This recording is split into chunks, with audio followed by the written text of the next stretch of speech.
Welcome back to the show, and let's do this quick. We are now at the exercise number 3, and now number 3 right now. Find the headings. 3. Hi, is everything okay? No, it isn't. I want to complain about the state of our swimming pool. Oh, yes. What's the matter with it? It's filthy. Oh. It obviously hasn't been cleaned for weeks, or even months. It's a disgrace. Don't worry, madam. I'll send somebody to clean it. That's what the owner told us on the day we arrived at the apartment. It's now a week later and nothing has happened. Okay, so we can stop at there, and we can admit that this is very low accommodating hotel, because it is very dirty as the city dump, maybe like that. So G, some of the facilities are very dirty, so we can put them 3 with G, 3G.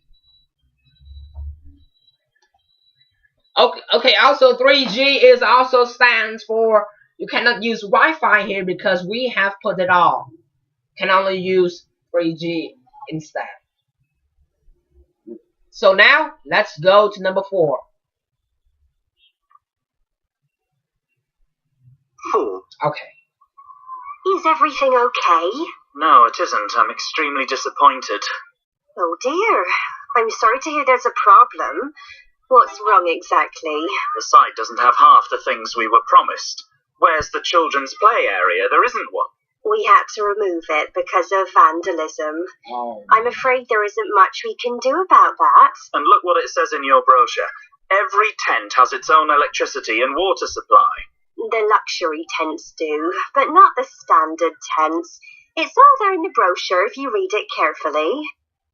So it means that some of the things that he thought that it's gonna be there, but it turns out it's not there. So means he's not blind. He have read it before, and so the that hotel may have some problems about the brain. All right, so it means introducing a lot, but turns out nothing in it. So feel a little disappointed about that. So some of the facilities they were expecting to be there are not there. So 4A, alright, 4A. And now we will find out what will be the last answer. We still have 3, okay, 2 more left. Oh, three more left. 1, 2, 3, 4, 5, 6, 7. Alright. So 3 more left. Decide which one, then put it in. 5. Well, I'm really not. Well, I specifically... 5. How can I help? I'm very disappointed with my room. Oh, I'm sorry to hear that. What's the problem? Well, I specifically asked for a room with a balcony with a sea view.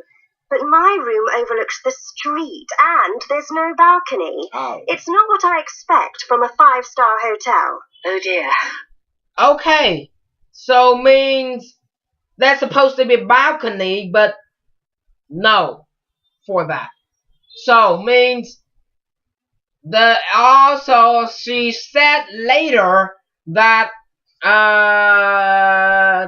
supposed to be the sea view, but they put her in a city view, so it is wrong. So means number 5 will be put with D. 5D, the view is disappointing. Alright, so 5D. Alright, so we have finished the exercise number 3. So now let's begin to do the exercise number 6. Exercise number 6.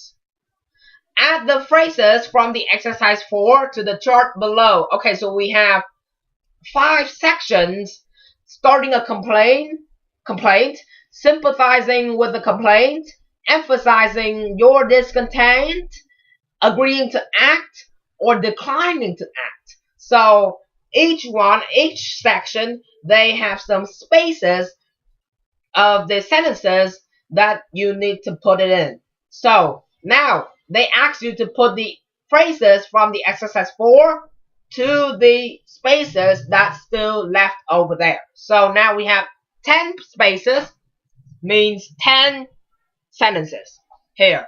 I'd like to make a complaint that is just not acceptable. There's really nothing I can do about it. I'm really sorry to hear that. It's a disgrace. I'm running out of I'm running out of patience. I'm sorry to hear there's a problem. I'm really not happy about this. I'll sort it out immediately, or I must apologize.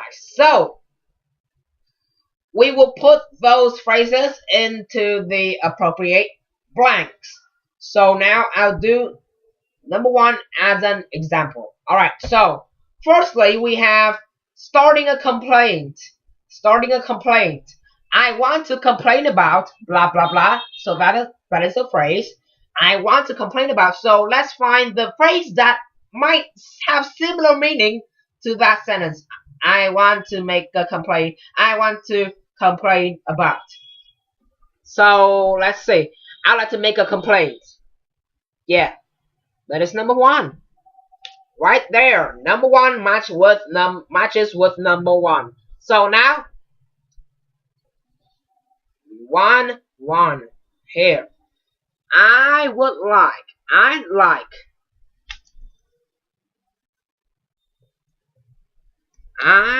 like to make a complaint. Yeah, done. Alright, so we have finished number 1 as an example to ya. So now we'll do the sentences right now.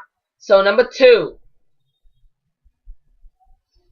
it is about sympathizing with a complaint. So means the visitor might be really upset, mad, angry. So now we will respond that situation by using these phrases to make the customer or the visitor may feel better. Alright, may feel better, but not much. Alright, may, alright, M-A-Y, may feel better. Alright, so I do understand why you are unhappy about this. So let's put the phrases or the sentences that may have the same meaning as to the sentence. I do understand why you're unhappy about this. So let's see if we have one. So we had number 1 already.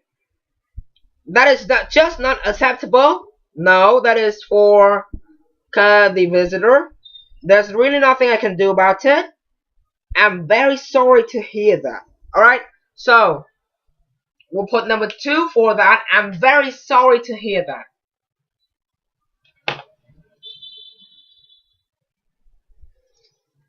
I'm very sorry to hear that.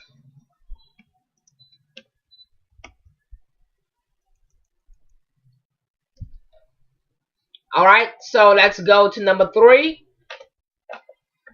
I'm very sorry to hear that. Number 3, it is a disgrace. No, I'm running out of patience. No, I'm sorry to hear there's a problem. Alright, I'm sorry to hear there's a problem. You can use it with your books for the convenience.